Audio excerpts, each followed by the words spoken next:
El demonio ha atacado al santo por lo que podíamos llamar su punto débil, y ese punto débil es en realidad su punto fuerte.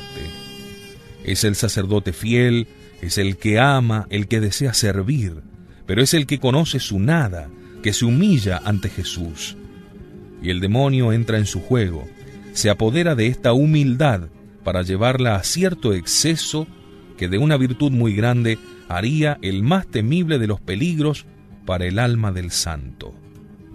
¿Puede concebirse una maniobra más hábil ni más peligrosa para aquel contra el cual estaba dirigida?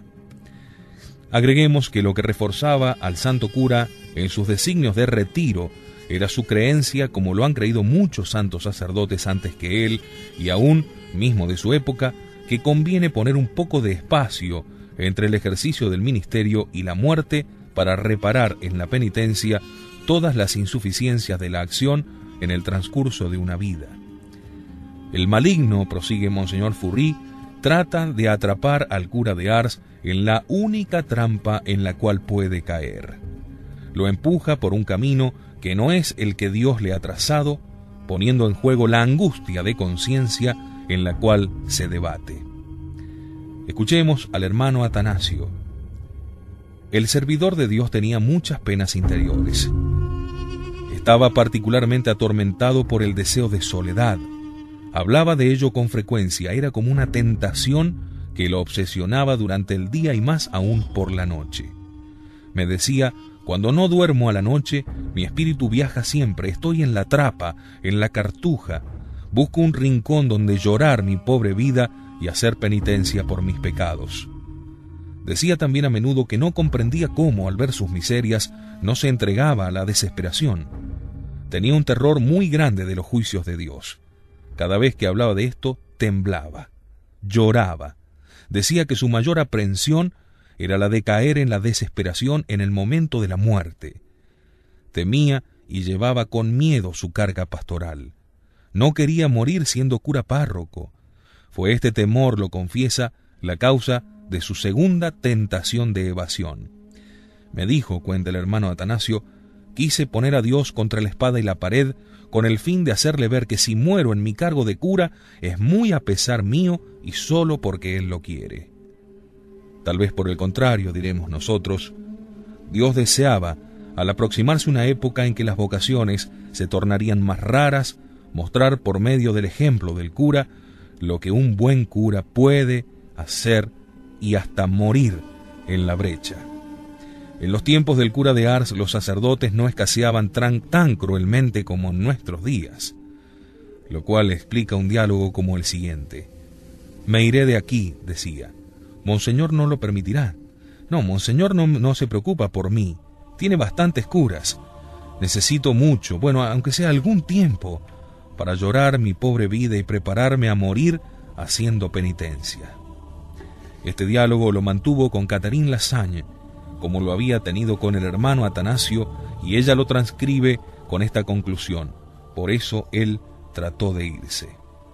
Y sin embargo, si creemos al abate Monín, que está tan al corriente de todos los detalles de esta vida, el santo de Ars reconocía que había intemperancia en este deseo de él y que el demonio se servía de ello para tentarlo.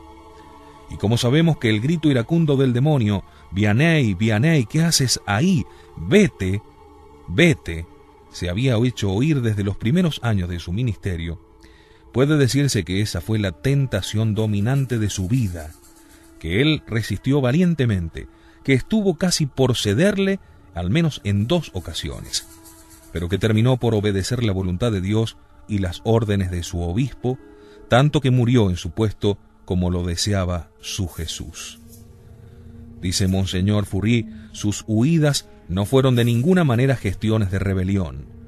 Al partir escribió al jefe de la diócesis, «Está usted seguro que volveré cuando usted lo quiera».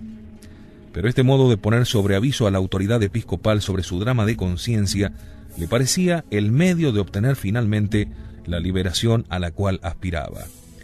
Había creído al huir cumplir con la voluntad de Dios, ha asegurado Catherine.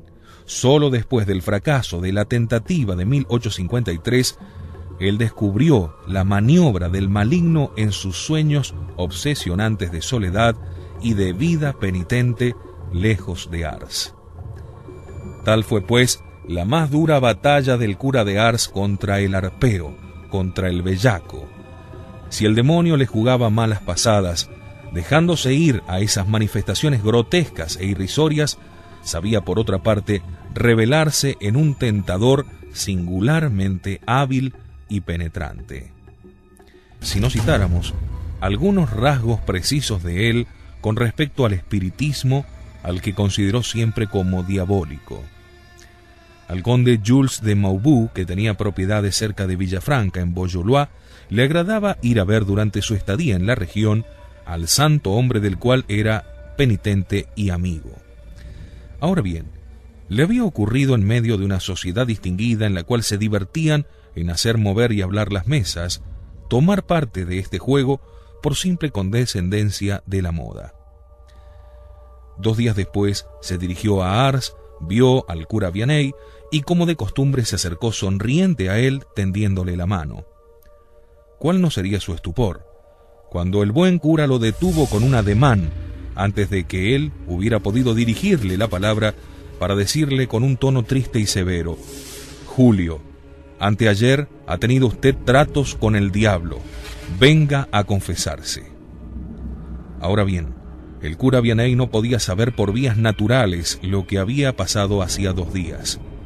Asombrado, el joven conde se arrodilló dócilmente en el confesionario y prometió que nunca más tomaría parte en un juego, el cual el hombre de Dios calificaba de diabólico. Poco tiempo después, cuando estuvo de regreso en París, se encontró de nuevo en un salón donde se jugaba a hacer moverse y hablar a un velador. Lo invitaron a participar y él rehúsa. Insisten, pero se mantiene firme. Los asistentes ignoran su negativa. Las manos se unen alrededor del velador. El conde Julio de Maubourg se mantiene alejado y desde su rincón protesta interiormente contra el juego que se desarrolla sin su concurso. Contra todo lo esperado, el velador no se mueve. El medium, es decir, el que dirige el juego, se muestra muy sorprendido y termina diciendo: «No comprendo nada. Debe de haber aquí una fuerza superior que paraliza nuestra acción». Y he aquí un segundo episodio en un todo semejante al primero. Un joven oficial, Carlos de Montluisant, habiendo oído hablar de las maravillas de Ars, decidió ir hasta allí por pura curiosidad. En el camino, los oficiales convinieron en que cada uno de ellos haría una pregunta al cura de Ars. Solo de Montluisant declaró que, no teniendo nada que decirle, nada le diría. Llegan pues a Ars. De pronto, uno de los visitantes, queriendo hacerle una pequeña broma a su camarada y dirigiéndose al cura, le dice: «Señor cura, este es Carlos de Montluisant, un joven capitán de porvenir que desearía preguntarle algo». El capitán queda atrapado. Siguiendo la broma de su compañero y no sabiendo qué decir, le hace simplemente esta pregunta: «Pues bien, señor cura, estas historias de diablos que se cuentan con respecto a usted no son reales, ¿verdad? Es pura imaginación». El cura, por toda respuesta, fijó su mirada penetrante en el oficial y le dice con voz breve y categórica: «Ah, amigo mío, usted sabe algo al respecto. Sin lo que usted hizo, no hubiera podido liberarse de él». Respuesta enigmática y sin embargo llena de seguridad. Todos se miraron, todos callaron, y el joven capitán, ante el asombro de sus amigos, nada contestó. Pero cuando estuvieron solos, sus compañeros quisieron aclarar las cosas. O bien el cura había hablado al tuntún sin decir nada preciso, o bien había querido decir algo. ¿Pero qué? Cierto día, les contó, al volver a mi cuarto tuve la impresión de no estar solo. Inquieto por esa sensación tan extraña, miro, busco por todas partes, no había nada. Al día siguiente la misma cosa, y además me pareció que una mano invisible me apretaba la garganta. Yo tenía fe. Fui a buscar agua bendita a San Germán, mi parroquia. Aspergé el cuarto en sus rincones y recovecos. A partir de ese instante, toda impresión de una presencia extranatural cesó. Y después no volví a poner los pies en casa de los espiritistas. No dudo que sea ese el incidente ya lejano, al cual acaba de hacer alusión el cura de Ars.